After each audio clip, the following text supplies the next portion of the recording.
to eastern and southern Kentucky. This is WYMT Mountain News Weekend Edition.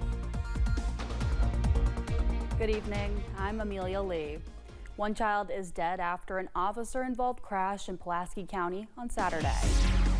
Kentucky State Police was called to a crash on US 27 near Norwood Road yesterday afternoon.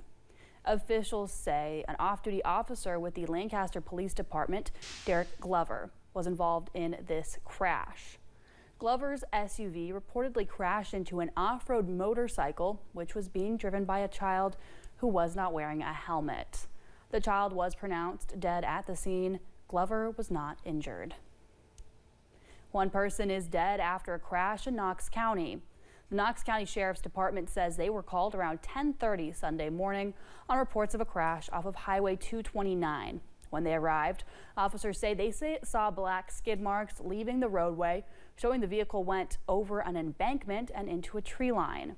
The driver, 40-year-old Brad Rose, was pronounced dead at the scene.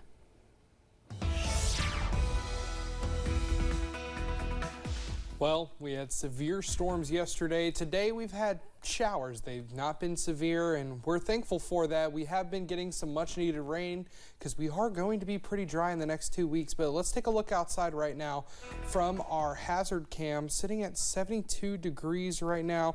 Has rained quite a bit here today, but is starting to dry up right now. And current temperatures look like this. We're sitting at 72 degrees in Hazard, 76 in Jackson, 79 in Somerset, 79 in London, 79 in Harlan as well. So pretty nice temperatures, at least to start off your work week at, well, I guess you don't start it on Sunday, but as we go in, we are going to have pretty nice conditions, and this is what radar looks like right now.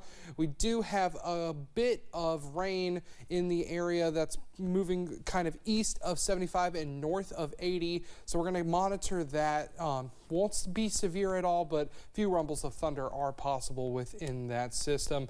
All right, make sure to download that WYMT First Alert Weather app. They'll tell you when lightning's in your area, so we'll keep an eye on that. And this is what your hourly planner looks like. We're staying mostly cloudy as we go into our nighttime hours, and by the time you're waking up, it's going to be around 68 with a chance at showers. Amelia? Thank you, Drake.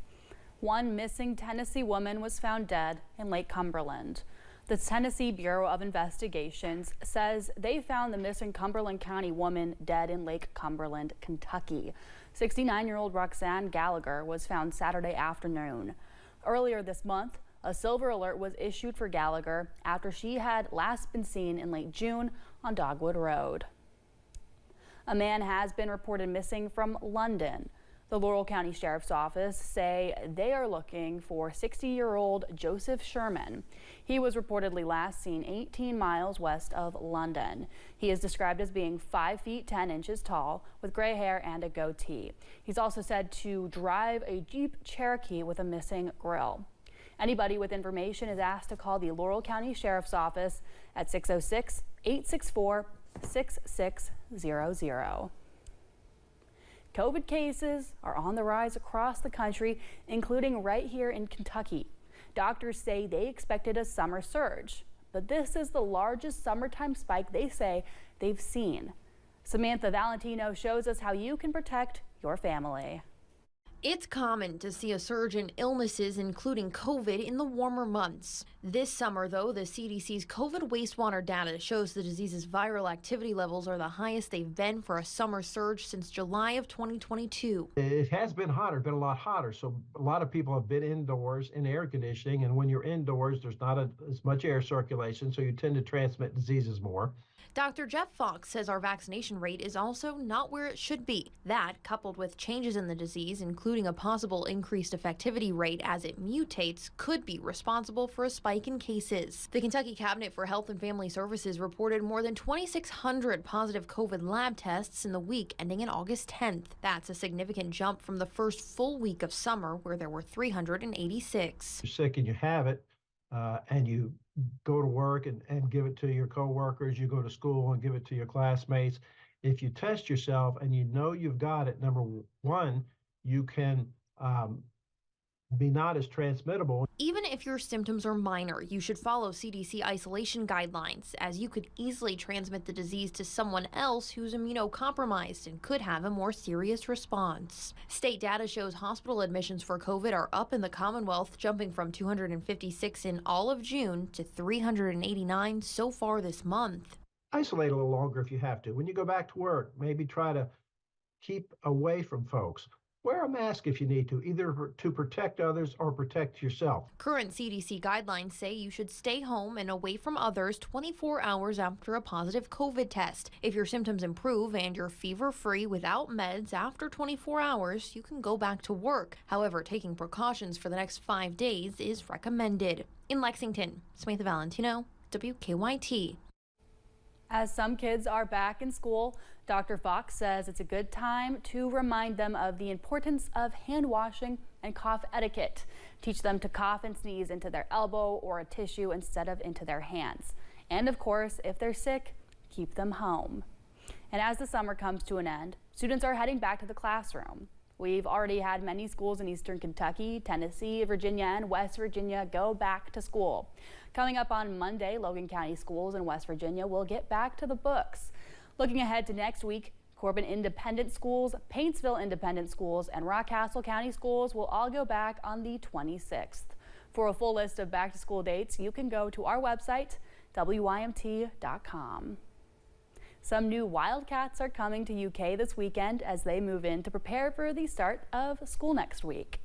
Around 6,000 students are moving in to start the Wildcat journey at the University of Kentucky. Hundreds of faculty members and student volunteers, including Director of Housing Lisa Williams, welcome the families today with open arms. Our demand for on-campus housing continues to increase. Our returners want to stay with us, which is a great problem to have, but we also have 85% of our new students who want to live with us. And with UK implementing their new Try It dorms last school year, after an influx of new students, some 2-bedroom suites housed 3 students instead of 2, making many parents and students unhappy. Now Williams says more students are picking the Try It dorms. Move-in will continue through Wednesday. In eastern Kentucky, other colleges have been having move-in days for their students as well, with classes to start soon. The University of Pikeville had its move-in day already, which included student athletes and undergrads. For UPike, the first day of classes will begin on August 26th. Morehead State University is all moved in and ready for classes as well. The first day of school for them is on Monday. Hindman Settlement School hosted a volunteer weekend to help restore damaged items from devastating flooding. WYMT's RJ Johnson shares how the group was able to do this restoration. A group of volunteers spent their weekend restoring archives at Hindman Settlement School that were damaged in the July 2022 flood. Their main objectives were to empty a lot of folders that we had that were from the freezer. We were very successful that we got about 10 folders done and put into boxes, and now they're ready for processing. More than 2 years later, flood recovery archivist Sarah Insulaco says they have thousands of items still in industrial freezers that need to be restored. We have about 3 freezers full of stuff that contain thousands of documents, photographs. We have vinyls, we have hundreds of thousands of Kodak slides from the 70s, and all of that is going to have to be reprocessed, cleaned. She says having people come and help clean off items helps them towards their goal of making them more accessible. It's helping us get through all the materials so it could be accessed again, since most of the stuff, if not all of the stuff, was not digitized. We now are in the process of starting to have plans to digitize them so it can be accessible. For not just them, but for everyone. The whole reason we're doing this and the whole reason for an archive is accessibility. And not just for researchers, but for anybody who wants access to the materials, they can come and look at it. And now with it hopefully on the horizon being digitized, we can access it for worldwide use. In Hindman, RJ Johnson, WYMT Mountain News. Coming up, folks came together to celebrate a special kind of history in Appalachia. We'll tell you what that is. And after 2 days of showers and storms, we start to clear up on Monday evening. I have the details on your work week in your First Alert forecast. Stay with us.